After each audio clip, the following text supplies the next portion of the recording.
Hi, everybody, and welcome to the Dr. Psych Mom Show. If you have not already subscribed, then please click on the subscribe link because then you get to hear all my paid episodes. The one most recently was about neediness versus healthy expression of needs. I'm going to do another one soon on whatever is requested at that moment. Speaking of which, if you want to have a voice really into what I record, then join my secret Facebook group, which I'll also link you to. And there you get to comment on all my stuff without your friends and family seeing. And there's also been some really good discussions in there. So join that. Both of these are paid services because, why wouldn't some of them be paid services? Obviously, I'm putting out constant free content. So the add-ons are going to be paid because this is, after all, my job as well as my passion.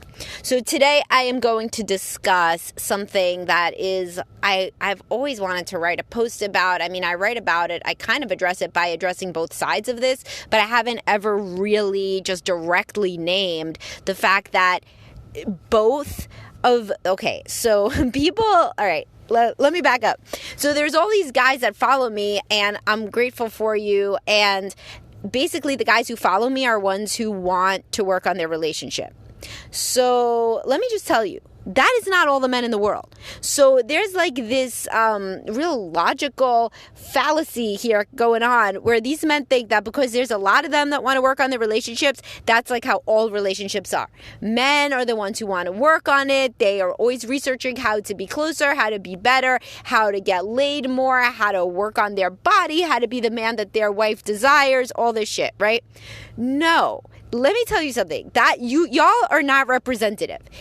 The other half of people who follow me are women in your same position who feel like they are the ones who do everything in the relationship to make it better. They're the ones that read all the books. They're the ones who work on themselves. They're the ones who are frequently also want more sex, and not exactly as frequently in that regard. It's 1/3 women, 2/3 men for the libido, as I mention all the time. But really it's half and half for who's the engine of the relationship that thinks about the relationship and who puts up with more shit from the other person. This crosses gender. This is not a male-female thing.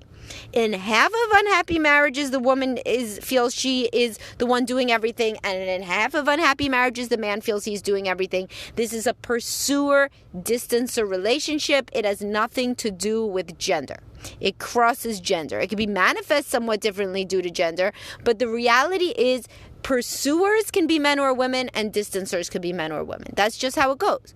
So the thing is, and the reason that I think this is so important to explicate very, very clearly is that men start to think, and women start to think, but let's start with men. Men start to think all women don't give a shit. They just get married and then they don't care anymore. They just want the man to do everything that they want. They just care about their kids and they care about other things, but they don't give a shit about the relationship, about our closeness, about our sex life, about their looks anymore. None of it. They just don't care. You know what? Half of women think the exact same thing of the man. And I linked to a couple articles about this in the description, which for women, this is no shit, Sherlock. But for men, it's especially, again, the men that are really into self-development that follow my blog, they seem to think that men are always getting shit on by women. And obviously, this can lead to some misogyny. When women think that men are always shitting on women, it also leads to misandry in that case. But either way, it's no good to look down on a gender in its entirety, because not least of which, you could have children of either gender, and this is not good for them if you hate one gender, right? And nor is it good for you to be consumed with hatred and resentment. So it's better to understand the reality that this is not a gender issue. This is a pursuer-distancer issue. Why would a person, male or female, be the pursuer? Well, that's because they're preoccupied attachment. Preoccupied attachment is when a child gets inconsistent caregiving growing up. Sometimes the mother loves them. Sometimes the mother may always love them, but sometimes the mother acts like she loves them, and sometimes she acts like she just is tapped out, can't give a shit. She is maybe angry. She's depressed. She has other shit on her plate. She's in an unhappy marriage. She's an alcoholic, whatever whatever the case may be. I mean, I say mother because it's primary caregiver, and that's most usually the mother. Primary caregiver is the parent with whom the primary attachment bond forms. So if you were in a relationship where you knew your parent was capable of love, but they just couldn't give it to you when you needed it for any of the reasons that I said, then you grow up with preoccupied attachment, which means you're more frequently controlling, jealous, worried about the relationship, focused on the relationship, thinking about the relationship. It doesn't matter what gender you are.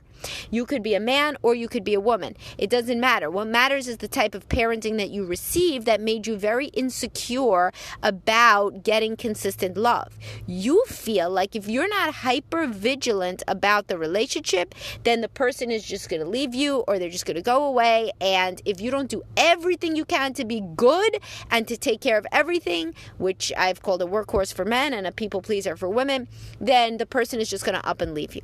So for every man, and there's a lot of you, that make all the money and then do at least half the housework, and you may outsource the other half, and you do at least half the childcare, and you may have outsourcing for the other half, and the woman still won't sleep with you.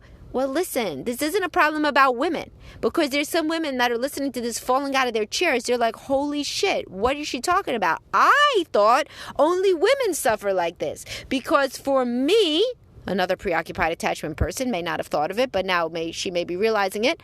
I do everything in the relationship. My husband is a bump on a log. He does nothing. He sits at the couch. He is between jobs all the time. He doesn't really give a shit about any housework. He barely knows what grade the children are in. And I am the one constantly looking up ways to make this marriage better, ways to incorporate him, ways to work on our sex life, our romantic life, our emotional life, our whatever.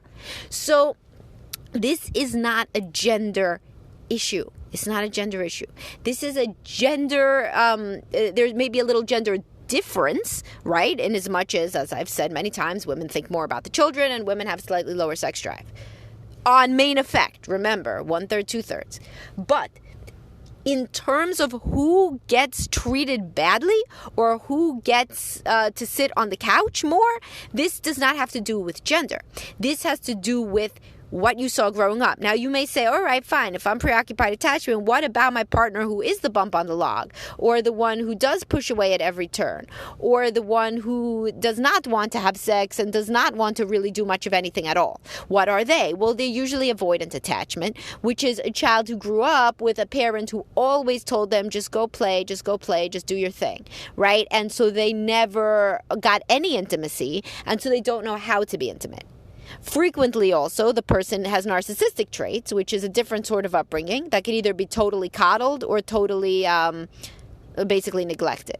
So I've written about what kind of parenting makes a man arrogant. It's pretty much the same for a woman. I could link you to that if I remember with all these other links.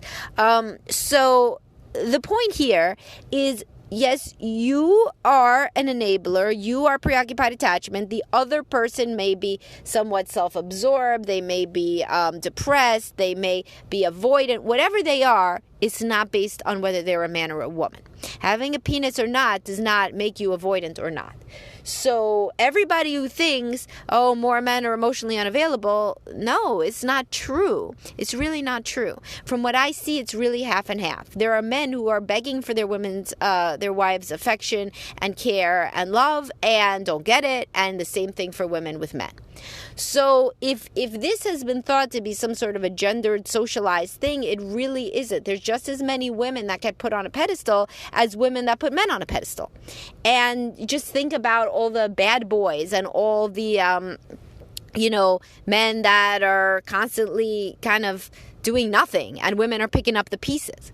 Men that don't work, men that don't do much with the kids, men that don't really do anything, and the woman is still taking care of everything. This is a common dynamic, and it's just as common as the man who makes all the money, does everything around the house pretty much, and she still doesn't really want much to do with him. This, no matter which direction this goes, it's a dysfunctional dynamic that has to do with what you saw growing up and your expectations for yourself and your self-esteem, which if you get into such a situation needs work via therapy. You need work on your self-esteem because obviously you are in a situation where you feel that your needs are not getting met. The truth is probably somewhere in between. You probably have a black hole of needs that are rarely ever going to be met because of your upbringing. And once your upbringing is worked on, worked through, and processed, then maybe you can express certain specific needs that then maybe your partner can give you if they don't always feel that you are constantly harassing them for more. Or you may realize that the relationship is so dysfunctional that there is no hope and that you want to be married to somebody else who is not quite so messed up. And now that you're working on yourself, you may think that you want somebody who wants to work on themselves too. I apologize for the noise. That was a garbage truck. So anyhow, what the point of this is there are no easy answers like, oh, all women are XYZ and they'll all respond like XYZ, same as men. You know, there's no specific like one way that all men or all women act. There are main effects, you know. Certainly more men have a physical touch love language, more men like to pursue hobbies, more women think about the kids 24/7. I mean, I've really elucidated a lot of the differences, you know, but one difference that there is not is who's attached, who's avoidant, and who's preoccupied. These things of who's the pursuer and who's the distancer, those switch in every couple that I see. It is completely separate and mutually exclusive with gender. So if you are in a relationship that you have felt is very unfulfilling and you're attributing it to this is just how all men/women are.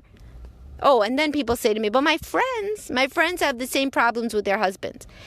People make friends with similar people. I mean, this is not like a big shock. People make friends with people like them. So if you are a person who's kind of insecure, then you're going to make friends who are kind of insecure, and all of you may get treated poorly. If you are somebody who is not insecure, and then you may make different friends, right, who all are in different kinds of marriages. So it's very, very different based on who you are, the friends that you make. Right? So the point is, if you don't have the easy out of saying, oh, this is just how all women are, / this is all how all men are, then what does that make you think about and introspect about yourself? If you can't write it off to like women/men are all selfish, then what?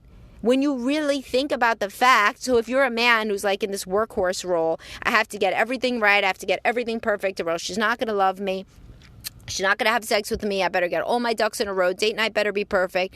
How do you feel when I tell you that there are men that are just like literally like barely breathing and their wives are just happy if they get off the couch one time to make one of the kids a glass of water once in a week or a month or a lifetime, you know? Then you got to think to yourself, what did I do to get, you don't want to be in that kind of dysfunctional situation, but understanding the whole spectrum of behavior can frequently be very, very elucidating about what is going on here with you, right? What is going on with you specifically that is makes it such that the woman in this case is just inured to you doing everything around, you know, the house, working, doing all these things, and still doesn't find you very attractive and appealing. What is it then about you? What are you not doing? Are you not expressing your needs? Are you perhaps engaging in the nice guy covert contract behavior that I talked about in my other podcast? Are you with somebody who never really liked you much to begin with, but you didn't think that you deserved more because of your upbringing where you were not treated very well? I mean, what's going on here? Similarly, if you are one of the women, and you could refer back if you're a woman listening to my podcast on why don't men want to take care of me? That's very relevant to this, right? So if you are a woman where you think, oh my God, there's women that don't have to work, the guy takes care of everything, then on top of that he comes home and does housework. What are you kidding me? Sign me up. If you're a woman that thinks like that then it may be very helpful to think, yeah, there are women in that kind of situation. How did you get into the situation that you're in with this bump on a log that is always unemployed that you're with right now? How did that happen? Frequently, for both people asking themselves these situations, the man and the woman that I'm hypothetically making up, it would be in a family of origin where they saw the same pattern. One parent basically get shit on by the other. One parent enable the other parent. And I'm not saying the parent who was being enabled is a bad person. They may have struggled with a lot of mental health issues, as anybody does, who I'm colloquially saying, the spouse calls them a bump on a log. Usually the bump on a log that's just laying there is suffering from depression, untreated PTSD, alcoholism. I mean, they got problems too, and or personality issues such as narcissistic or borderline traits. I mean, we don't know. Nobody's ever trying to be somebody that their spouse would call a bump on a log. Like, that isn't anybody's reason for living, is to get that moniker. So there's always something else going on. But my point is this: using gender is lazy. It isn't real. So for all the people that get together in groups and say men suck, and the men that get together in groups and say women suck, whether the groups are online or in person or whatever, this isn't true. What you mean is your relationships with women and the one that you saw growing up sucked, and so then you don't know anything else, and these other people are in the same situation. But knowing that there are completely opposite situations can frequently be very eye-opening and can make you reevaluate why you ended up in the specific type of dysfunctional dynamic that you ended up in, which, as I've told you, spoiler alert, is always going to be found in your early life. That's where the clues are going to be. So hopefully this was an interesting reframe for you guys. Again, please do subscribe so you get my bonus content, and sign up for my Facebook group so that you can interact with me more constantly. And I will talk to everybody soon. Have a great day.